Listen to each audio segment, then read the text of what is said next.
স্মৃতিচারণ আছে, যেখানে অনেকেই এসে দাঁড়িয়ে থাকতো। যখন আমি ফার্স্ট নায়িকা হয়েছি, একজন তো আমার গেটের সামনে দাঁড়িয়ে থাকতো। যদি ভুল না করি আমাদের কিং খান, তাই তো?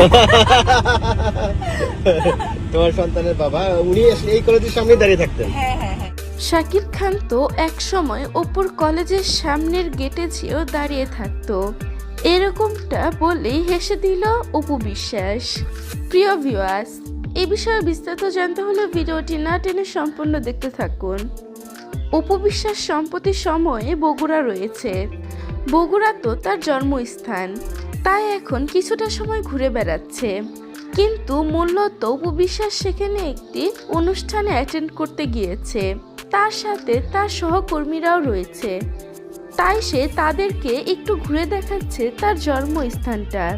অপু বিশ্বাস তাদেরকে তার কলেজে নিয়ে যেতে চায় এবং সে নিয়েও যাচ্ছিল। সেখানে সে তার ব্যক্তিগত জীবন নিয়ে অনেক কথা বলে। সে বলে, আমি যখন প্রথম নায়িকা হয়েছিলাম তখন তো কেউ একজন আমার কলেজের গেটের সামনে এসে দাঁড়িয়েও থাকতো, তখন যে ভিডিও করছিল সে বলে অবশ্যই সেটা আমাদের কিং খান। তখন অপু বিশ্বাস এসে বলে হ্যাঁ।